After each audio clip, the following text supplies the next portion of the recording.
A big thank you to you for staying with us on Court TV News on Court Digest this Wednesday morning, Wet Wednesday, in the city of Lagos, where we're reaching you live in Nigeria. Now, our topic today, again by way of reminder, is Inec in Ekiti. The implications for 2015 elections, Inec in Ekiti, the lessons for future elections.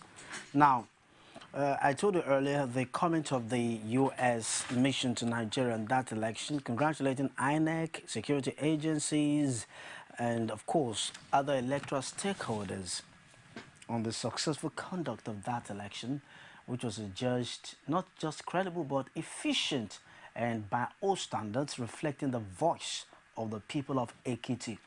Now, the thrust of the show this morning is how would you judge INEC's preparedness for 2015 going by the result of the Ekiti June 21 governorship election?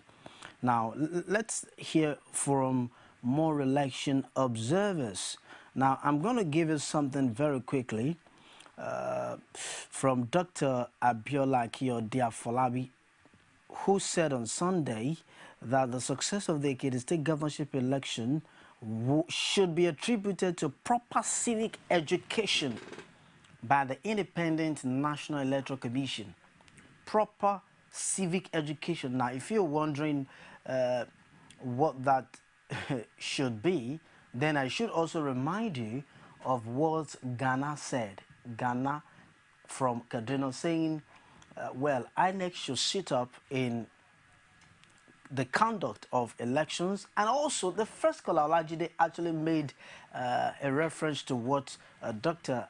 Abiola Akiyode-Afolabi is saying here, that INEC should enlighten the people appropriately. And now Dr. Abiola Akiyode-Afolabi is saying that the success of June 21st governorship election in Ekiti State should be attributed to proper civic education by the Independent National Electoral Commission. So what Olajide was asking INEC to do is the same thing that Dr. Abiola Akiyode-Afolabi is actually saying INEC did that brought about the success of the June 21 election. Now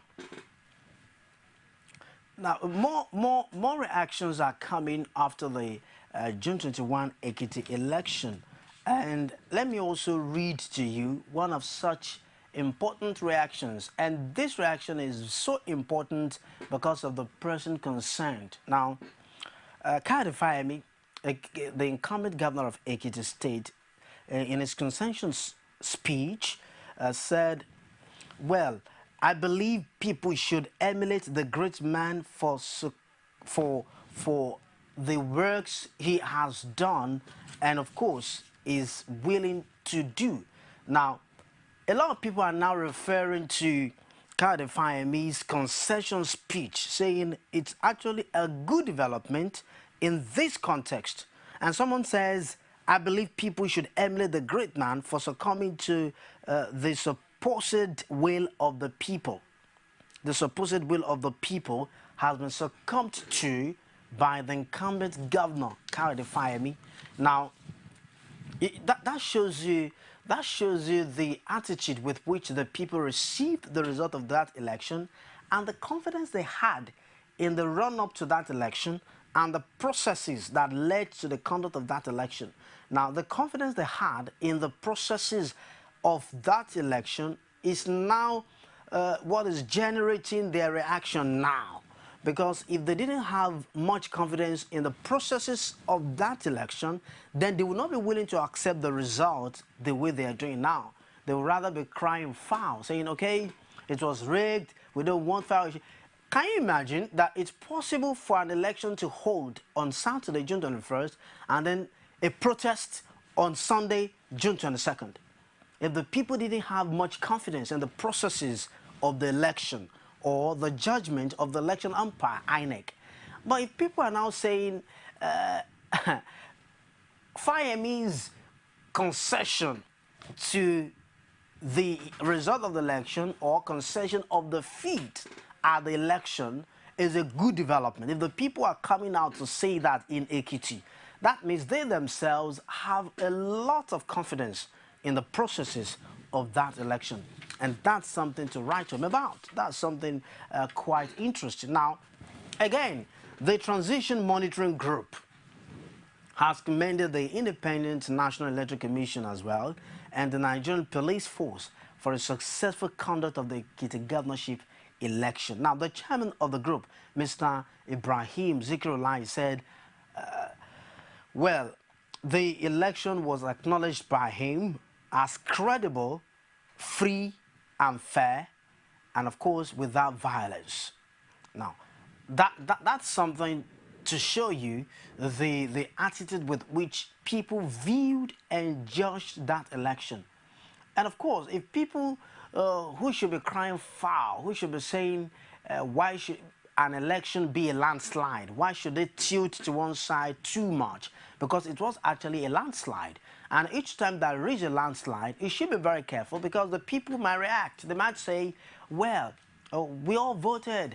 So why are you saying it tilted to one direction that much? Why are you saying this man didn't get up to 1,000 votes, even in his own local government or so, didn't get up to so amount of vote, even in that local government where he was popular, or even in this particular local government, or even in his own local government. But if the same people that should be crying foul are now coming out to say, well, we think that election was free and fair, we think it was credible, and we want to commend Inec and want to say Inec should keep it up, then that should tell us something about the confidence of people are beginning to garner when it comes to elections and electioneering in Nigeria. Now, what were the things Inec got right?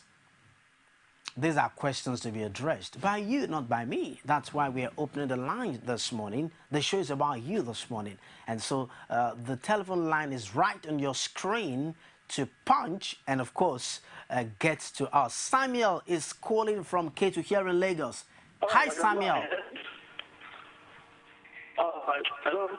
Hi, Samuel. Hello. Samuel, you are on live on Core TV News. I spoke to this morning.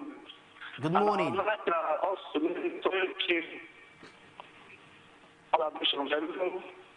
Hello, can you hear me? Yes, we can. Go ahead.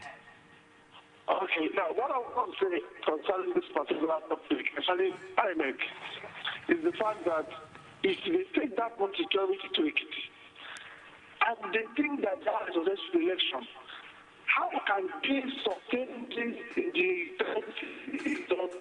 the two states of the federation for the general election? How will the INEC deploy NCDC and military and police and all that and do their successful election?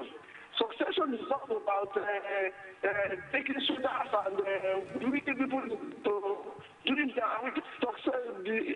The proper thing to do is to educate the public and enlighten them on what to do and what not to do so that they enlighten the electorate. For me, I've done perfectly well, but they need to educate Nigerians on what to do. Education is better than militarizing a particular state and then pursue the people in elections. And secondly, they want to say this as pertaining to Jonathan. I saw him drinking and posting when they saw that Paris won the election. I know that the PDP have the nation. It should be shown tomorrow night in the defect to APC. Even Jonathan can defect. What if he defects tomorrow? And then somebody plays that video for him. He should be careful on the things he does on TV because it's father to everybody. It is not a war. It's a political thing, and this Nigeria politics is still evolving. That's what I want to say. And good job. Continue. Good job.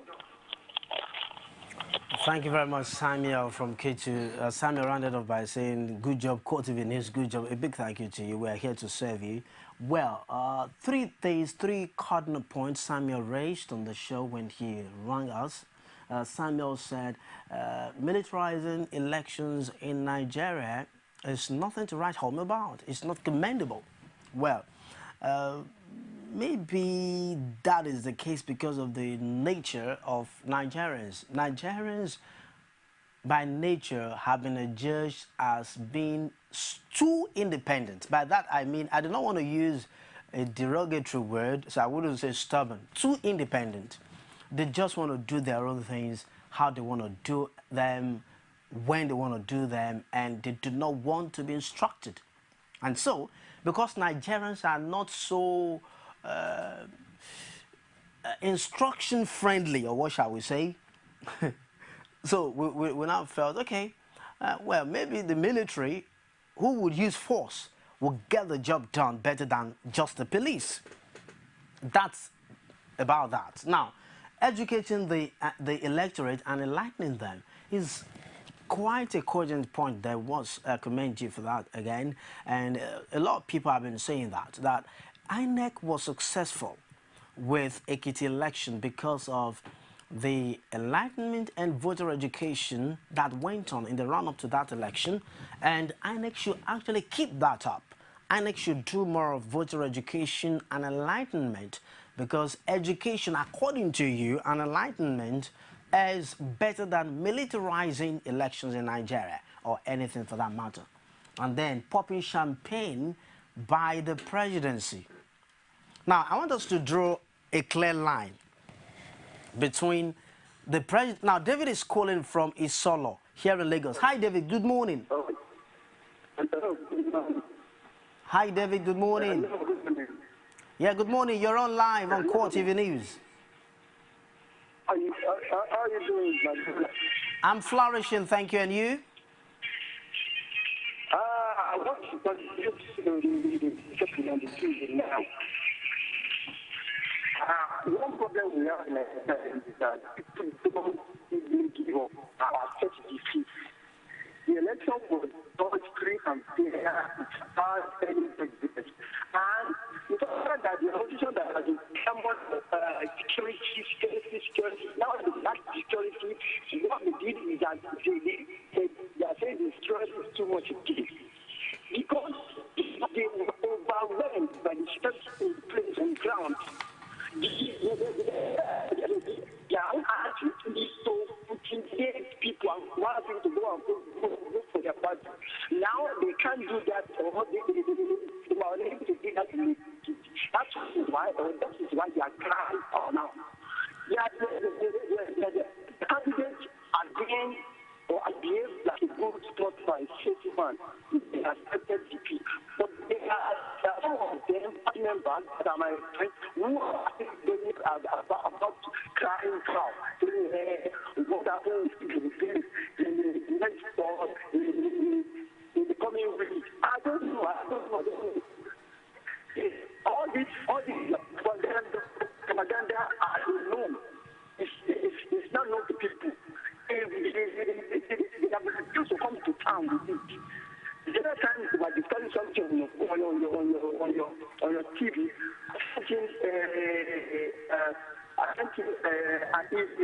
people to put in because it's anti-APC. My brother, good morning. God bless Nigeria. Good morning, thank you. Thank you, David from Isolo. That line wasn't so clear, but then I noted something very cogent, accepting defeat in Nigeria. And then he rounded off by saying something anti-APC or anti-PDP. I didn't quite get that, but then anti-APC, I don't understand what you mean by that. I don't. But then, because our job is very clear, our job as the media is very clear. Our job is to take what A says or does, and then what B does or says or doesn't do or say, and then present all of the sides to you just the way they are. That's our job. We are not to judge. You are the judge. We'll leave the judgment for you. We present you with a fact. We deal with fact. We deal in fact. We deal on fact. We deal with facts. So we are just to give you the fact and then leave you to be the judge. We bring the facts to the court of public opinion where you are one of the panel of judges. That's quite important. Now, I'm going to go back to how you started off by saying accepting defeat, the culture of accepting defeat or conceding to defeat in Nigeria is not quite impressive. I'll come back to that. Is David calling back? David calling back, I guess, from Isolo. Hi, David. Are you back? Hi, David. Hello? Is David there?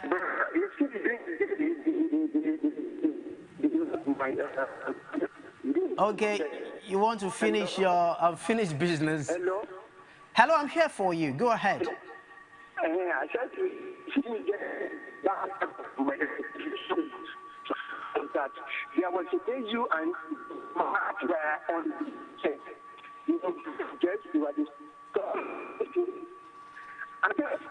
David, you're breaking. You are every other one. I said it was. I told my friend that your teacher, good morning. Okay, God bless Nigeria. Good morning. Thank you, David. Yes, David actually called back to clarify things. I didn't quite hear the last time. It was breaking again, but then I got the latter part. David said that there was a time he monitored something, announced blah, blah, blah, and then ended by saying that we were biased. No, we're not. Just appearing.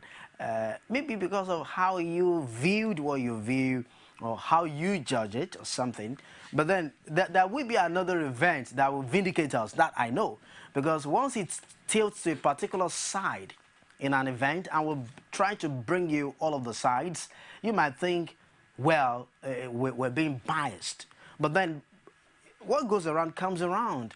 Another day, it will be the other side getting the upper hand, and then when we bring all the facts to you again, I wonder what you're going to say on that occasion. So just bear with us. We have no reason to be biased.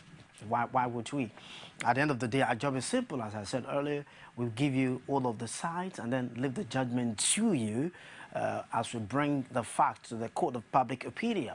All right? So I was on the presidency's popping champagne before David called back from his solo. Now, I wanted us to draw a clear line between the presidency and the leadership of the PDP. And that's why our leaders have to be very careful what they do, because everything rises and falls on the leadership. And the leadership should be very sensitive. Now, the popping of champagne was done by the leadership of the PDP. Right? The leadership of PDP popped champagne, which anybody could have done. Okay, our party won an election in a state. And it happened to be a state that is in a region where we were losing. And because we won that election, it's so important to us because that can be an inroad for us back into that region. So it's a cause for us to celebrate. What's more, there was no violence. So there was no reason to blackmail our party and say, okay, we should change them, or we're a violent party, or any such thing. And what's even more, as a Nigerian, I'm happy that we recorded a credible election. So we won without violence, and it was credible. Guys, let's pop champagne. That was fantastic. Nobody had any problem with that. But forgetting that this is a presidency. So it could be seen as being biased. It could be seen as having an ulterior motive. And also remembering that Nigeria is going through a very challenging time of insecurity. So someone is watching from Borno and thinking, what the hell is going on? People are crying here. See the leadership of this nation rejoicing. Is he happy with what's going on? What's going on here? And then Samuel that said that, who called in from Ekiti, said, okay, the leadership of this nation, and indeed the leadership of the ruling party, should be very careful what they do. What if Jonathan defects tomorrow? What if, just a conditional statement, what if, and then that video is played back to him? What would you say or do? So our leaders should be very careful so as not to blackmail themselves. That's quite important. We understand that the leadership of the PDP has every reason to celebrate after that election. We understand that quite well.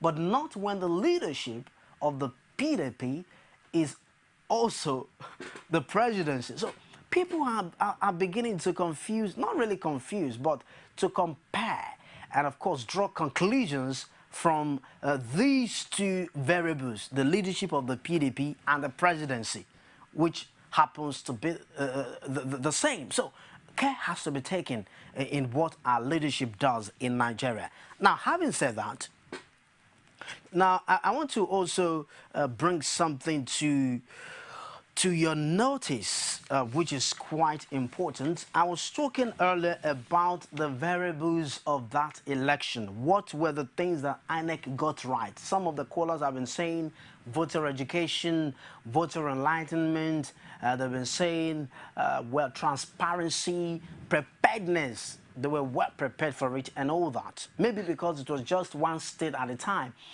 That's what some of the callers have been saying, and some of the members of the public too. Some of the reactions we've been getting on our social media platforms, Facebook and Twitter and the like. Now, they're saying if it had been the 2015 general elections, well, maybe not much success would have been recorded. And that's why we're making this show, your show today, to tell us if you think with that election, Inec is well prepared to face 2015 or more still has to be done. If you think the June 21 governorship election in Ekiti State was a litmus test for Inec's preparedness for 2015 general elections. Now, what were the things Inec got right? Now, voters' education, security, deployment of sensitive and non-sensitive materials. These are the things Inec got right. Training of police and corps members to handle the election, mobile polling units, transparency of voting process and all of that. Unlike Anambra elections, no record of mass disenfranchisement in certain wards and polling units, I said that earlier. And then unlike Anambra, there was no Inec staff caught manipulating election results or trying to influence the process in any way. Now, things Inec need to perfect, because at the end of the day, we need to balance up things. We need to weigh the pros and the cons. So what are the things that Inec still need to work on? Now, the mobile polling unit at Elijah Major people said, the people at Elijah Major said, the mobile polling unit, in a word, battled for the location of the polling unit that Inec provided. Now, those are the people of a particular local government area in Ekiti State, Elijah Major. They're saying the mobile polling unit had to be battled for before they got it. That means that particular local government was going to be overlooked in the scheme of things. That particular local government was going to be sidetracked in the scheme of things. That particular local government was going to be ignored in the scheme of things. That's calling for detailed attention to details in the scheme of things in the coming elections. Now, before that, the availability of permanent voter cards for every electorate. The availability of permanent voter cards for every electorate. It's amazing. And it's not funny at all that in Nigeria, we delay too many important things. We either totally ignore or delay too many important things. And the availability of a permanent voter card is just one of such. Now, use of helicopters, speedboats, etc. to ferry voting materials and personnel to obscure areas. These are areas that Inec needs to work on. In 2015 general elections, Inec's resources will be stretched, and that's true. And unlike Ekiti, where they had the luxury of deploying all their arsenals to one state, they will have to be everywhere. This might be a problem. You know, I said that earlier, that Inec was just one state, Ekiti was just one state. So Inec just had to be in one state at a time. But in 2015, Inec will have to be in over 30 states at a time. Inec will have to also be in the FCT. Inec will have to be in a lot of places, and this will be a major challenge, or might be a major challenge, when compared to the case of Ekiti on Saturday, June 21st. The Ekiti people were reserved to vote for the candidate of their choice, and that was quite amazing, marvelous, which is Fayose. What happens in a case where the people are not so unanimous in their choice and violence erupts due to mistrust? You know, I said in particular that one of the reasons the Ekiti governorship election was so peaceful was because the people were so unanimous in their choice. They had made up their mind whom to vote and whom to vote out.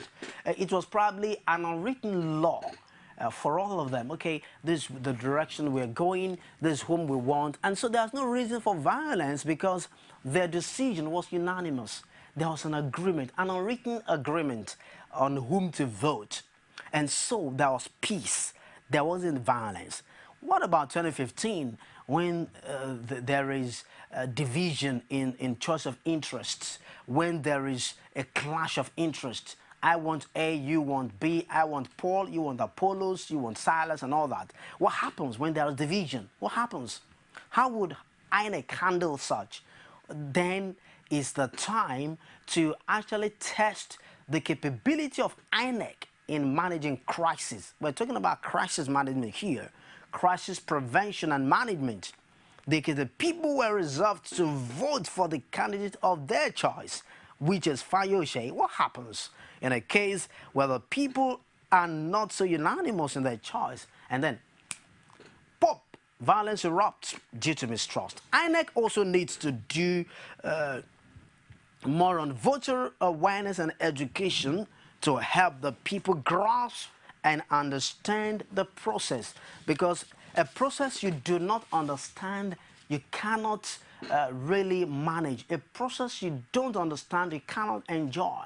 It's important for us to understand a process in order to enjoy it and function in that process accordingly. Joseph is calling from Abuja. Hi, Joseph. Good morning. Hi, Joseph. Are you there, Joseph?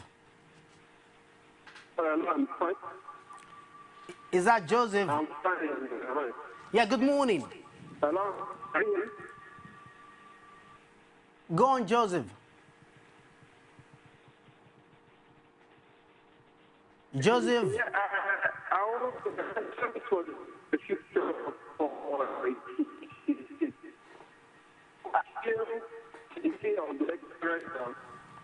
I can't possibly hear Joseph. It's showing the people are now mature to know the good and bad.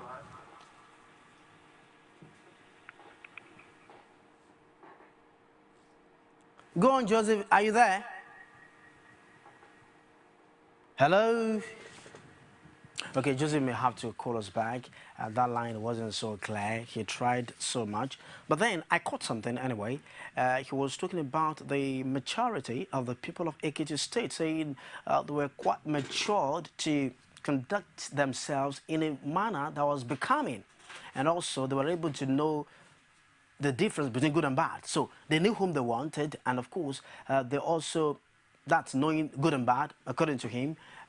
I'm just trying to interpret what he said in knowing good and bad, what that could mean, and also knowing that violence is an ill wind that wouldn't blow anyone any good. So they were able to conduct themselves in a manner that was quite becoming of the electorate. But I'm just hoping that Joseph would find time to call us back from Abuja before we round up the show very soon. So, things INEC need to perfect: the availability of permanent voter cards, the provision of more polling units to different local government areas, even the ones that are obscure, the use of helicopters, speedboats, etc., to ferry voting materials and personnel to obscure areas as well.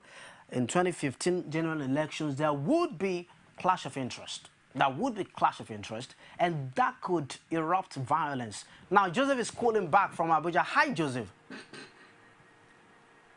Hi, Joseph. Joseph, are you there?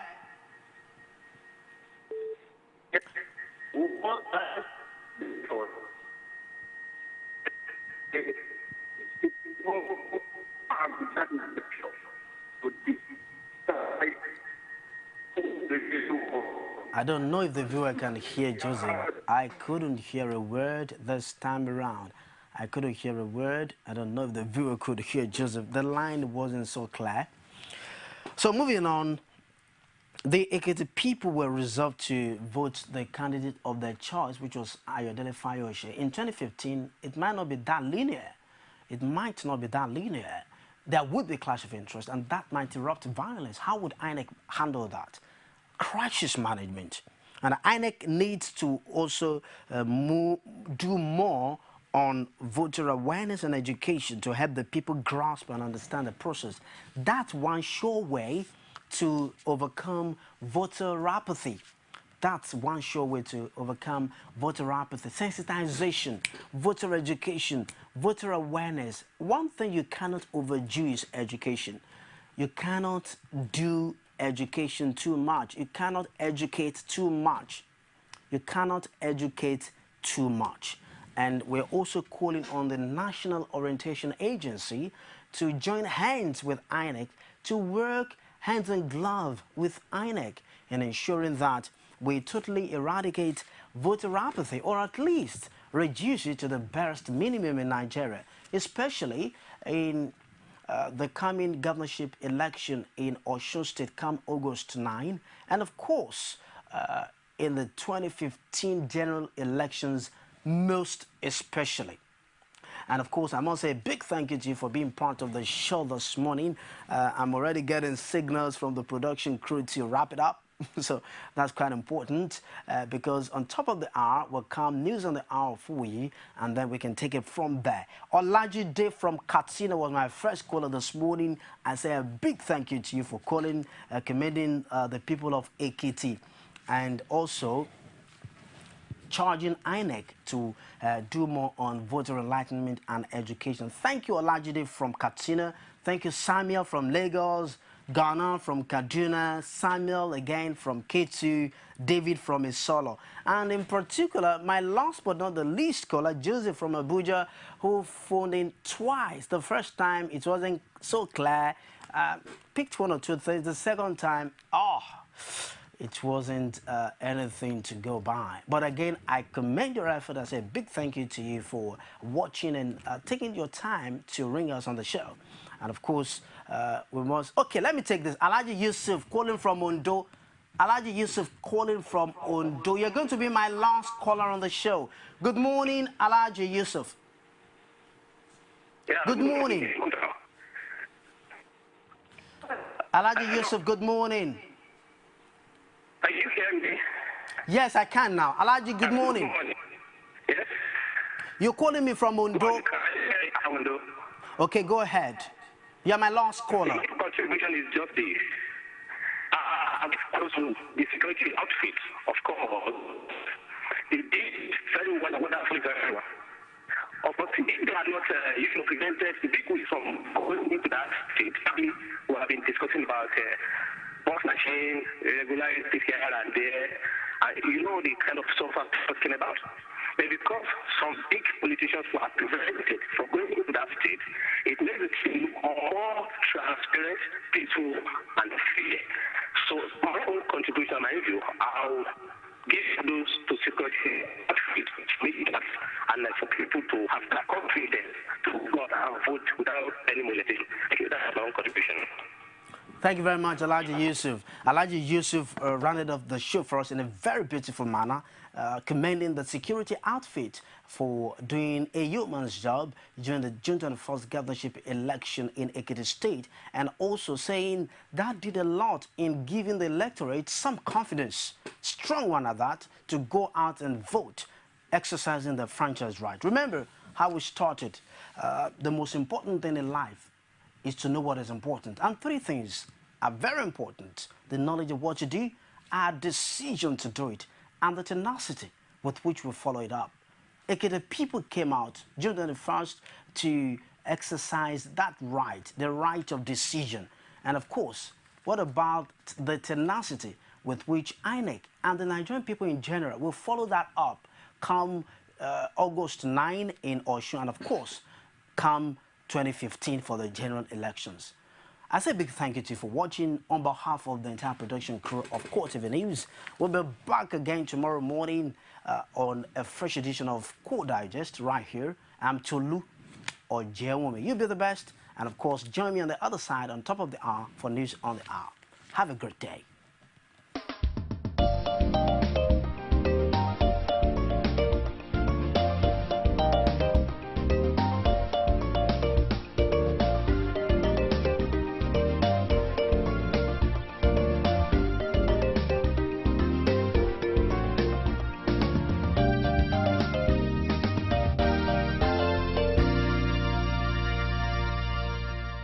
Core TV News, expanding your view.